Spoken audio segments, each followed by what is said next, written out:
आज से संसद में बजट सत्र के दूसरे चरण की शुरुआत। कार्यवाही शुरू होते ही लोकसभा में लगे मोदी मोदी के नारे। 4 राज्यों के चुनावों में जीत पर बीजेपी सांसदों ने दी बधाई।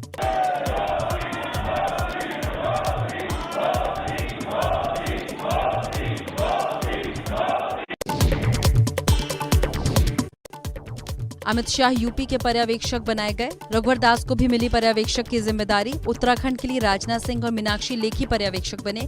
गोवा के लिए नरेंद्र सिंह तोमर, मणिपुर के लिए किरण रिजिजू और निर्मला सीतारमण पर्यवेक्षक बनाए गए। बीजेपी के राष्ट्रीय अध्यक्ष जेपी नड्डा को संसद भवन पहुंचने पर यूपी में जीत के लिए सांसदों ने दी बधाई।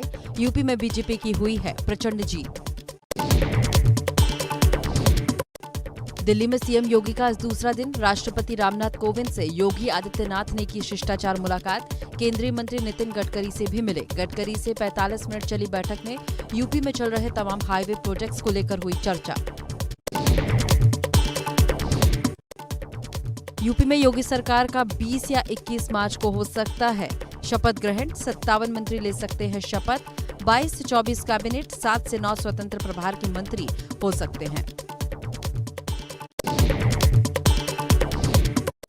कल होगी बीजेपी संसदीय दल की बैठक। बैठक में पार्टी के सभी सांसद मौजूद रहेंगे।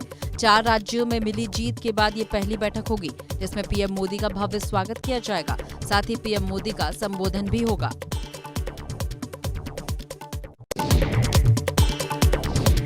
लंबे समय बाद गृह राज्य मंत्री अजय मिश्रा टैनी भी मीडिया के सामने आए। टैनी ने यूपी में पार्टी की जीत के लिए कानून व्यवस्था में सुधार को श्रेय दिया। अगर लॉ एंड ऑर्डर सही नहीं होता तो इतना बड़ा बहुमत कैसे मिलता?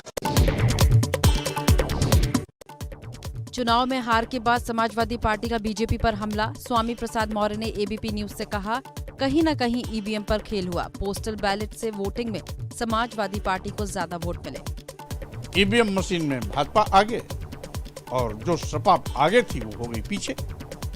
कहीं न कहीं कुछ खेल हुआ है। कन्नौज से जीत कर आए पूर्व आईपीएस अधिकारी असीम अरुण एबीपी न्यूज पर बोले, चुनाव में न सिर्फ बीजेपी की जीत हुई है बल्कि परिवारवाद और वोटों की खरीदारों की हार हुई है। तरीके से और अगले लोकसभा चुनाव तक ये बात पूरी तरह समाप्त हो जाएगी कि कोई भी वोट बैंक की राजनीति नहीं कर सकता। केवल विकास की, रोजी रोटी की और जो सही मुद्दे हैं उनके ऊपर ये चुनाव हुआ। पंजाब के आप नेता भगवंत मान ने लोकसभा की सदस्यता से इस्तीफा दिया। लोकसभा अध्यक्ष ओम बिरला को भगवंत मान ने इस्तीफा सौंपा। 16 मार्च को भगवंत मान पंजाब में मुख्यमंत्री पद की शपथ लेंगे। पंजाब के सीएम बनने जा रहे भगवंत मान संसद पहुंचे। कहा, सदन को हमेशा याद करूंगा। मैं मिस करूंगा इस सभा को, देश की सबसे बड़ी पंचायत को, लेकिन पंजाब के लोगों ने बहुत बड़ी जिम्मेदारी दे दी है पूरे पंजाब की सेवा करने की। लेकिन मैं संगरूर के लोगों से वादा करता हूँ, बड़ी जल्दी एक और आवाज यहाँ पर संसद में गूंजेगी। उत्तराखंड का सीएम चुनने के लिए बीजेपी के पर्यवेक्षक 19 मार्च को देहरादून जाएंगे, जहां विधायक दल की बैठक में मुख्यमंत्री के नाम पर मुहर लगेगी।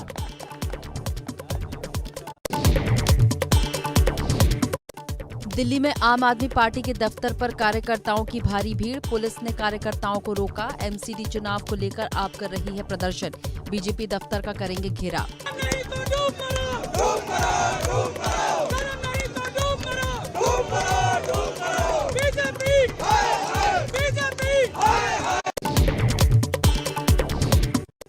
गोवा में सीएम पर सस्पेंस के बीच अंदरूनी कलह भी सामने आई। गोवा में बीजेपी के नव निर्वाचित विधायक विश्वजीत राणे ने प्रमोद सावंत को अपना नेता मानने से इनकार किया।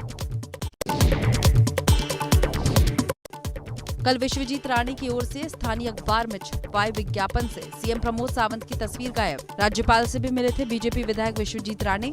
सीएम बनना चाहते हैं विश्वजीत। बिहार विधानसभा में सीएम नीतीश कुमार और स्पीकर विजय सिन्हा आमने सामने। लखीसराय की घटना को लेकर नीतीश कुमार स्पीकर विजय सिन्हा पर भड़के। इस तरह से नहीं चलेगा, ये बिल्कुल आप ही बता दें, जैसे चले उसी तरह चलाएंगे। आप कौन है जो आप कह रहे हैं कि आज नहीं इसको दूसरे दिन देंगे?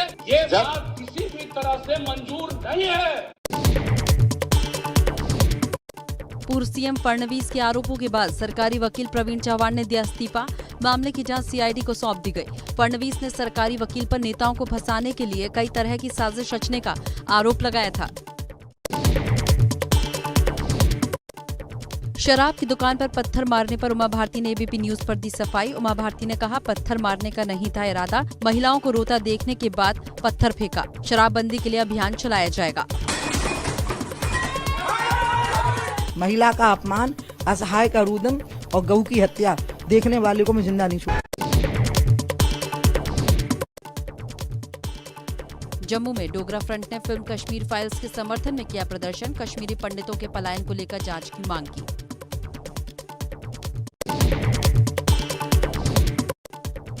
कच्चे तेल और गैर खाद्य वस्तुओं के महंगी होने की वजह से थोक महंगाई दर बढ़ी।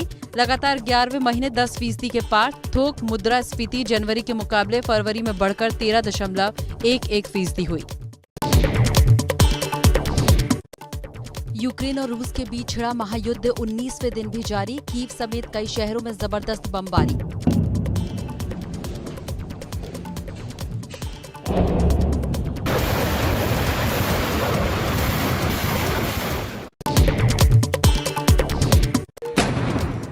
यूक्रेन के इलाकों पर डोनबास से आग उगल रहे हैं रूसी टैंक। डोनबास में आने वाले दोनों राज्यों को रूस ने दिया स्वतंत्र देश का दर्जा। यूक्रेन के निकोलीव इलाके में रूसी सेना ने सुबह सुबह बरसाए गोले। अब भी धधक रही है आग। मलबे में दबे लोगों को निकालने की कोशिशें जारी। यूक्रेन के शरणार्थियों का हौसला बढ़ाते नजर आए ब्रिटिश सिंगर टॉम ऑडेल। बुखारेस्ट में रेलवे स्टेशन पर गाया हौसला बढ़ाने वाला गाना।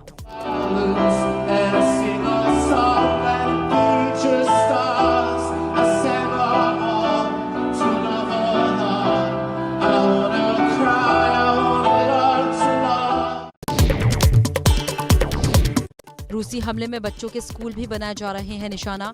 खार्किव में बच्चों का एक किंडरगार्टन स्कूल तबाह हुआ। स्कूल में बिखरे पड़े हैं बच्चों के खिलौने। रूस के खूंखार चेचन इलाके की सेना ने वीडियो जारी कर यूक्रेन के राष्ट्रपति जेलेंस्की को दी धमकी। कहा, कहीं भी छिप जाओ, अंत आने वाला है। रूसी हमले से कीव की इमारतें तबाह। हमले के बाद मौके पर पहुंचा यूक्रेनी बचाव दस्ता। घायलों को इमारत की खिड़कियां काटकर बाहर निकाला गया। रेस्क्यू जारी।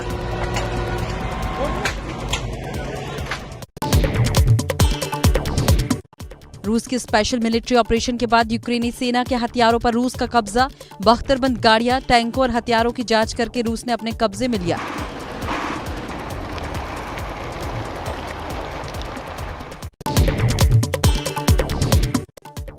यूक्रेन के कुरेनिविका में दिल दहला देने वाली तस्वीर आई सामने। रूसी सेना ने दागी मिसाइल।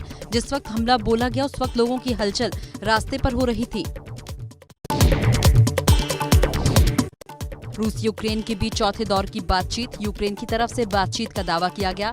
अब तक 3 दौर की बातचीत में कोई नतीजा नहीं निकला है। दिल्ली में निर्माणाधीन इमारत गिरने से हादसा। कश्मीरी गेट के निकलसन रोड पर घटी घटना। इमारत बेहद सकरी गली में बन रही थी।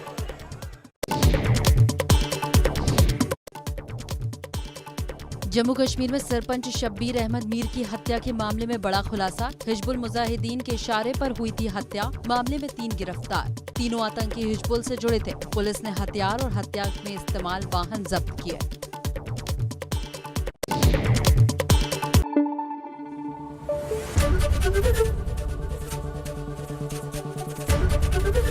एबीपी न्यूज आपको रखे आगे।